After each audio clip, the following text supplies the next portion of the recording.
It's Bead World. Hey guys, happy afternoon. We're excited today to talk to you about the fantasy necklace. We both know, now Maggie's trying to get in on the thing here. God, Maggie, our dog is jumping on us today. This is instead of technical difficulty. Can you see Maggie? Maggie's like, I want to be on the show today. Well, we seem to get a lot of emails, questions, messages on social media about the fantasy necklace. And we both love the fantasy necklace. Right. It is absolutely one of my favorite pieces. It's so versatile. I think I collect all the fantasy necklaces practically. I think I have almost all of them just because I do love them as much as I love my bracelets. I agree. I find myself wearing them, especially with tunics and things like that. They look really great if you're looking for a long statement piece of jewelry, and you get to use your beads.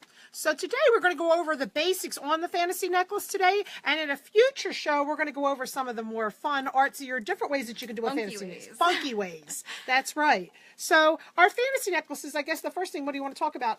So we're going to talk about the different lengths, sizes, and a few different ways to wear them. And what I'm going to do is I'm going to actually pop over in front of the camera so I can show you a few different ways to wear it. So just hold on 1 second. Okay. Well, with the fantasy necklaces, you can just keep on talking. I was going to say, the first thing is picking the length of the fantasy necklace. Can you hear us?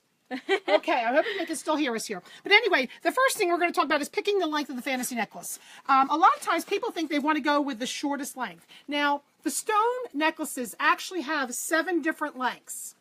The fairy, the fantasy, the fairy one only has 5. And then the changeable fantasy only has 4 different lengths. Now, let me just give you an idea. A lot of us, if we wear a traditional necklace, we'll wear like a 17.7 or a 19.7 as far as a necklace. But on the fantasy, they start at 23.5.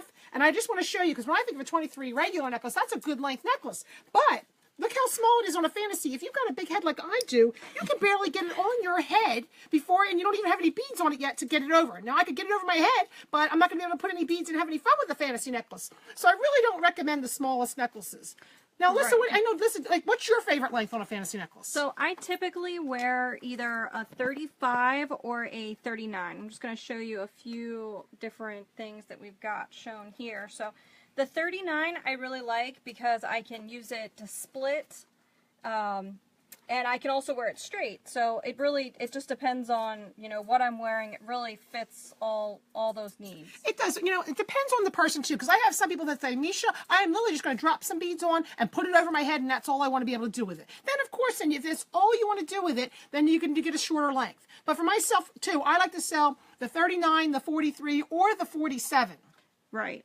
Especially if you're taller, you may want to go up to that 40, you know, the 47. 40, right. Well, right. Look, on the very first show, I wore a 47-inch. That's right. The pink one I wore here. That's a 47-inch. But it's because I have a lot of stuff on the bottom, and I like to put a lot there. And sometimes when I put beads up here, you just want it a little bit longer. Right. And you can see that that's not, like, you know, excessively long, so. No, I was going to say, but I think if you're going to make the investment in the fantasy, I would definitely recommend going with a longer length.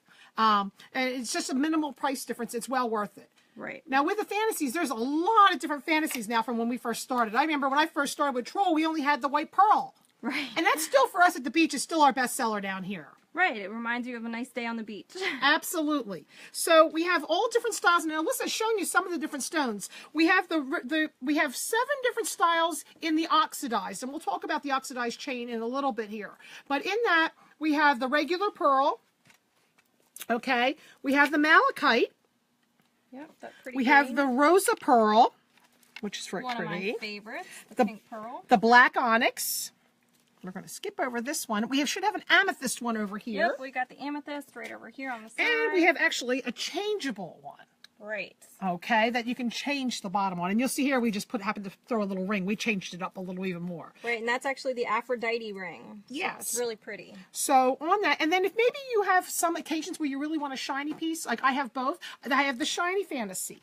And I have it with one of my first jumbos that we got at the last event, at the last Trollbeads at the Beach event. So this is the shinier one. It just depends, like, you know, on the color. I have a lot of the oxidized beads, and I don't like that on the shiny one. If I'm going to do a lot of glass, that looks nice on it. Right. And it's more limited in the lengths. You do not have the 7 lengths on that one. Right. Now, this one right here that I'm showing is actually the oxidized version, but Micha's taken a polishing pad to it, which we have here at the store. and she's just shined it up, and it hasn't been shined in a long time, and you can see that it's really maintained that lighter color versus, we pop over here, see that sort of darker sheen, which looks great with more oxidized beads like Sun Circle and Jugend and some of those beads that have a lot of that oxidized detail. Absolutely, and I love using the little pads and then using the polishing cloth on top. It really just, you'll see it all come off on that. Now, one of the things that we always did for years was that we would get a necklace and we'd show people, how to use it, but determining their length, maybe they wanted it shorter that day. We used to be able to knot it, and this is what we used to always do, and just knot it to whatever length. It is a strong enough chain that you can actually knot it, wear it over your head for the day, so it hits in the right spot where you want it to hit with that top or what you're wearing that day. The other nice thing is that, see, it's very loose. It's an easy chain to get undone. But right. the thing that we found out and what we started doing this year was that we had this tool come out from Troll. It's a very tiny little tool. See, we get in there. Just got a little hook on the end, just a little metal piece. And it's very thin and pliable. We like to do now, put on a stopper, okay, and I take the end of the necklace. You want to get it right near the middle so that you're putting the stopper right in the middle. Okay, and then I slide the stopper on this way. Now, you've put your beads on, and we're going to go over about putting beads on, but this way, you have the stopper on the back, so you put it over your head, and then you're able to adjust with the stopper in the back, go up and down, what length and where you want that necklace to hit on you. I know. I just think that is the coolest tip. I just started doing this. Yes, I love this. Amazing. Plus, the thing we like is your beads aren't going to fall off. Right. So you take your necklace off and you've got your beads down below. That stopper is going to keep everything nice in place, and you can just put it back in your jewelry box. And this is the best little tool that we supply when you get a fantasy necklace. Yep. So, and it's great for stoppers. It's great for a lot of different things, especially if you want to do stoppers even on your necklace and space out your beads. Right. It looks great and it makes it easy with that tool there. Okay. Let's see what I was going to say now. The next thing I think, what do you want to talk about? The different ways you can start wearing this? I think so, yeah. Well, let's talk about just the straight chain method, sort of like what you're wearing now. Okay, yeah. This is like one of my easiest favorite ways. Oh, I'm probably going to get hooked on the earrings. This is, of course, the deep ocean, which we love, and we have a very good supply of if you're still looking for the deep ocean. But I put on the jellyfish. We're here at the beach, have a unique on. I love the lotus tops doing, to the focal point, different beads on a fantasy. And then at the top of mine, this time I have a crab on it. But it's just so simple. Let me give you, I'll show you what you just do. Because sometimes people say, well, how do you get the beads on there? Well, you just take the necklace. I've got a few beads here. Okay. And where'd my lotus go? Okay, let's take this one. We're just going to drop this down onto it. That's simple. I love that giant lotus. That's one of my favorite pieces for the fantasy necklace. It is. And then we'll just put a bead sitting on top. And then you can stack as much as you'd like. You could put a stopper and space out and have some more beads. Right. So all you're doing is taking the beads, you're putting them through both layers of this chain through the core. Absolutely, yeah. And it's that simple on that. Okay. Now, the next easiest thing to do with the fantasy necklace, you know how you put a scarf on? Mm-hmm. Okay, you wrap a scarf around it, you loop it, and then you bring it through. Well, that's the same way. And this is another good way to size out your necklace. So if you're going to do a split or things down the line, is it going to be long enough and where you want it to hit? So you can put some beads on it and then just bring it through the hole here. Yep, just wrap it around your neck and put the drop through the opening on the other end, and it looks like a little lariat. Absolutely, it is. It's just a fun, and I'm not saying absolutely again, Alyssa. I said so many times the first show we were going to have a raffle if you guys could guess how many times we said it the first time. One of the nice little brochures that Troll has available here does show a lot of these methods that we're going over. Here's one using stoppers and just wearing it over your head. Right. Okay. Here's one wearing it like a scarf. Yep. And so you can put beads here. You can bring some beads around to the other side. You can have them all just below. And then we're going to show you the next two ways with a splitter and with using beads as splitters. So there's multiple ways you can split that. And that's what we're going to cover today.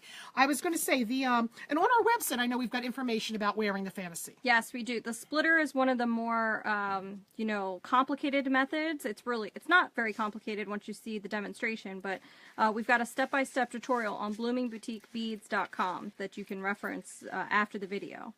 Yes. So once you start, you put some beads on your necklace. Okay, and let's say now you're ready to say, I'm ready to split this necklace. And it'll make it a lot shorter. So you put your beads on, and then you split the necklace across the top here. See how we just did this? Does that help? Yep. Yep. Okay. So now she's taking it and she's pulling it directly in half. So she's got one side going one way and one the other way. Okay. Now, the nice thing with a regular splitter, Trollbeads has splitters, and we're going to show you the different splitters that are available. There is 3 holes in it. 1, 2, 3. So you're going to start by going in the bottom hole, and there isn't really necessarily one that's the bottom, whichever you want, and you go out a different hole up top. Yep. Then the other side of the necklace, you're going to go in the same bottom hole, and you're going to go out the other top, right here. And so there is a splitter right here that we've used. And then you have your 2 pieces, and you're going to say, well, what do I do next? You're going to attach a clasp on. So it's that simple. You hook a clasp. And to one end and to the other end. end. I missed it. Hold on a second there. Let me get that. This one's not the best one to go on with that one. Okay, let me just do that. And you hook with the big part and take it on and off that way. Okay. So there you go. You can see it's split, and now you could just, you know, wear it like a regular necklace. And some people like to do, I know I do, but sometimes I'll put some smaller like pearls up here and top it with a little lotus to finish off the ends because they're nice and flat. And so you can put beads on either side too after you've done the splitter. Right. And that will actually keep that center splitter from moving as much on you. And sliding up and down, absolutely. Because Right. sometimes it will slide a little bit. It just depends, I think, on the weight and what you've got going on your necklace there. Now, some of the splitters that Troll have available, they're just fun.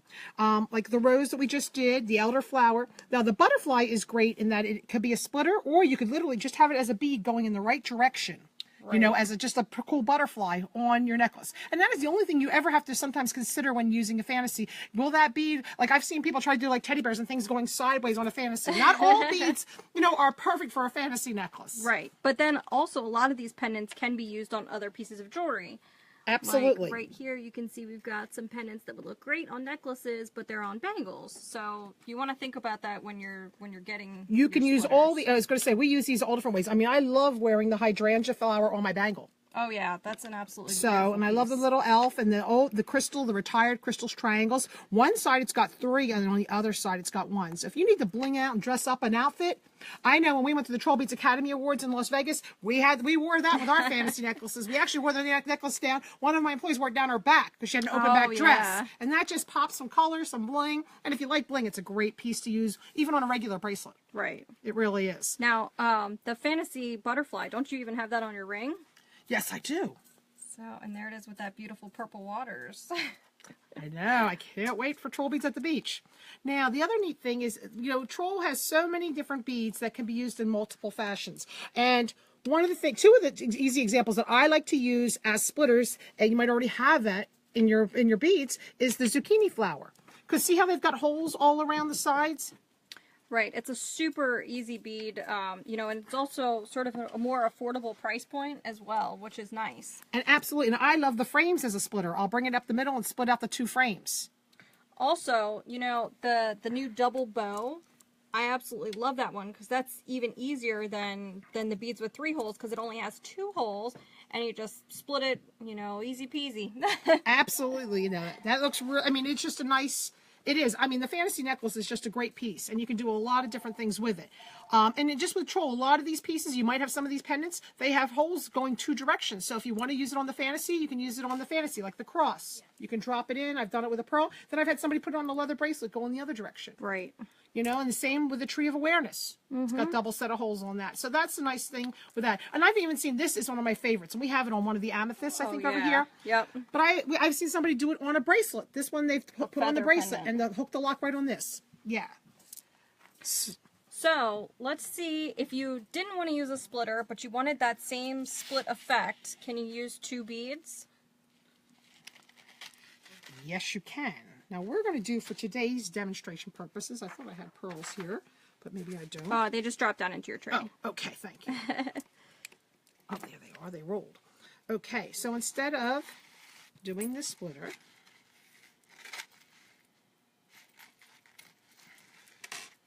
and this is a very strong chain, I will tell you that. I know, I used the knotting method for forever, and I never had a problem. So again, I just split it into two. Yep. Going across like this.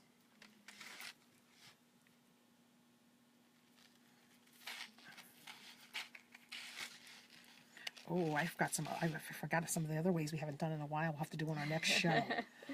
And make it a double layer necklace. Oh. That was something I learned when I was out in Las Vegas with troll beads. So anyway, so I split it here. And so you could do this with glass beads, pearls. You could do it with 2 silver beads. And now here, that's the actual splitter.